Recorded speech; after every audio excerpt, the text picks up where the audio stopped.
Oke, assalamualaikum warahmatullahi wabarakatuh, Mas Bro dan Mbak Bro. Kali ini kita akan bahas prospek bisnis porang ya. Jadi kebetulan nih tanaman tetangga saya kebetulan nanam porang karena orangnya lagi keluar negeri ya, lagi kerja keluar negeri sehingga tanamannya nggak terawat ya Mas Bro, banyak rumputnya ya. Oke ya, kita bahas tanaman porang yang saat ini sedang redup ya, tadinya melegenda karena harganya yang luar biasa fantastis ya, karena dulu sampai 50 kilo ya 50.000 per kilo, sekarang 6.000 aja nggak ada, kemarin 2.500, di bawah 5.000 pokoknya ya. Jadi memang porang ini sebenarnya kebetulan teman saya yang ngembangin bisnis porang itu ya, teman saya itu yang mengembangkan, salah satu yang mengembangkan teknik kultur ya. Saya dikasih tahu sama teman saya itu dia mengembangkan salah satu teknik kultur ya di perusahaan yang besar ya. Saya nggak mau nyebutin namanya, takutnya orangnya nggak namanya mengizinkan ya. Kebetulan teman saya itu bisa memecah porang itu, satu butir porang itu jadi jutaan bibit dengan teknik kulturnya ya. Kebetulan teman saya itu yang ngembangin itu, dan salah satu yang pertama yang bisa mengembangin itu ya. Dan sekarang saya anehnya gini Mas Bro dan Mbak Bro sekalian, jadi porang katak, bibit porang katak walaupun harganya jatuh ya, harganya jatuh, tapi teman-teman petani beli bibit porang katak itu sampai harga yang fantastik, 1 kilonya bisa mencapai 400 sampai 500.000.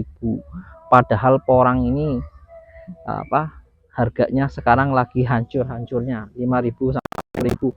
Karena gini Mas Bro, saya bukannya ini ya Mas Bro, bukan membela ini ya perusahaan. Jadi beberapa perusahaan besar sekarang ya, raksasa lah istilahnya, perusahaan raksasa itu membuat perkebunan porang Mas Bro dan Mbak Bro sekalian ya, membuat perkebunan porang. Salah satu pengembangan bibitnya adalah dengan teknik kultur jaringan, yang mengakibatkan sekarang itu porang itu banjir di perusahaan besar. Nah, saya anehnya gini, saya nggak paham ya Mas Bro, sistem di perusahaan saya nggak ngerti, nggak paham kok porang bisa hancur segitunya di kalangan petaninya. Ini semoga aja pemerintah terkait ya, terutama pemerintah bisa nonton video saya ya, supaya nanti teman-teman yang pengen usaha porang ini nggak dijadiin lahan atau opini, atau istilahnya jadi korban lah Mas Bro, jadi korban budidaya porang yang tadinya harganya mahal jatuh ya. Ternyata setelah saya punya selidik Mas Bro ya, selidik bukan punya selidik, saya cek harga di luar negeri, nggak ada harga di luar negeri itu harganya itu porang itu 500 di angka 100.000 gitu, nggak ada. Setahu saya porang kalau sudah jadi tepung itu harganya jutaan Mas Bro, karena nutrisinya porang ini sangat-sangat luar biasa ya, karena nggak ada tanaman yang lain yang mengandung asam amino sampai 20% ya, hanya di porang. Ada glukoma untuk menjernihkan, kemudian untuk bisa juga untuk perekat dalam produksi kertas biar kualitasnya tinggi. Nggak mungkin lah harganya segitu amat ya. Nah, ini perlu perhatian pemerintah. Saya nggak paham sistemnya bagaimana, mereka ekspor, perusahaan ekspor, tapi kok beli sangat murah, sedangkan mereka produksi kemudian bikin barang jadi diekspor dengan harga yang mahal. Saya nggak tahu apa itu kong kali kong atau gimana, saya nggak paham.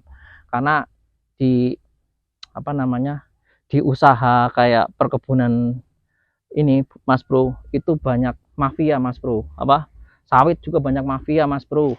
Jadi perusahaan-perusahaan, saya nggak ngerti perusahaan apalah, nggak ngerti, nggak paham.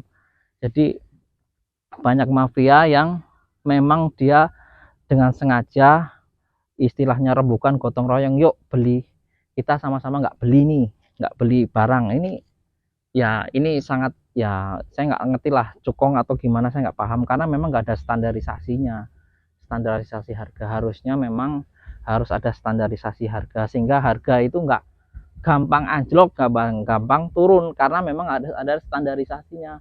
Kalau berdasarkan permintaan ya itu nggak salah juga sih. Tapi kalau permintaan, kalau harganya anjlok terlalu itu karena nggak ada standarisasi, itu juga salah ya, salah juga ya Mas Bro. Jadi rame-rame nggak usah beli barang, itu udah kejadian. Saya nggak mau mengkreditkan suatu orang ya Mas Bro, tapi itu kejadian ya. Ada beberapa ternyata rapat nih, beli makan enak, kumpul para bos-bos, ternyata rapat apa, menjatuhkan harga. Nah itu sehingga petani itu rugi. Nah ini mohon maaf nih, untuk pemerintah memperhatikan, ya ditindak yang seperti itu, cukong-cukong yang memang apa, yang merugikan petani. Nah ini saya nggak tahu sistemnya perusahaan besar, karena harganya sekarang porang itu ditanam di mana-mana dengan jutaan hektar ya, perusahaan-perusahaan besar, sehingga menerima di petani kok harganya segitu amat Mas Bro. Nah itu harus diterselidiki sejauh mana, itu harusnya pemerintah ikutlah membela petani. Kalau bisa pemerintah membeli semua produk petani, sehingga nanti petani antara pemerintah dan pihak swasta bersaing. Ini biar, kalau saya melihat sistemnya, saya ngelihat di Thailand, jadi pemerintah itu membela sekali petani. Dengan cara apa? Dengan cara mereka beli produk petani, kemudian mereka menjualkan, dieksporkan ke luar negeri, pemerintahnya untung, petaninya untung. Nah swastanya itu mengikuti harga pemerintah. Nah seperti itu. Jadi harus ada persaingan yang sehat. Nah ya harusnya ada keterlibatan lah ya antara pemerintah. Dan saya lihat di Jerman, teman-teman saya di Jerman, petani-petani di Jerman itu, mereka itu dari tanam sampai dengan apa, panen, itu mereka dikasih modal oleh pemerintahnya, luar biasa. Dan jualnya pemerintah yang beli dengan harga mahal, kan keren seperti itu. Jadi nggak perlu narik pajak lah mahal-mahal. Bisnis ya, bisnis, pemerintahnya bisa juga bisnis yang mencari uang dari situ.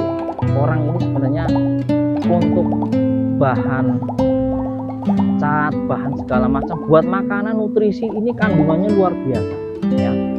Nih kandungannya luar biasa ya, kandungannya luar biasa. Dan memang nggak ada tanaman yang lain yang seistimewa porang. Kenapa? Saya dulu pernah cerita nih, kakek saya dulu kan pejuang Mas Bro, pernah cerita bahwa dulu orang Jepang mau ngolah porang. Jadi porang dulu kan di sekitar pebunan atau di hutan itu kan banyak Mas Bro, diangkut berapa truk ya,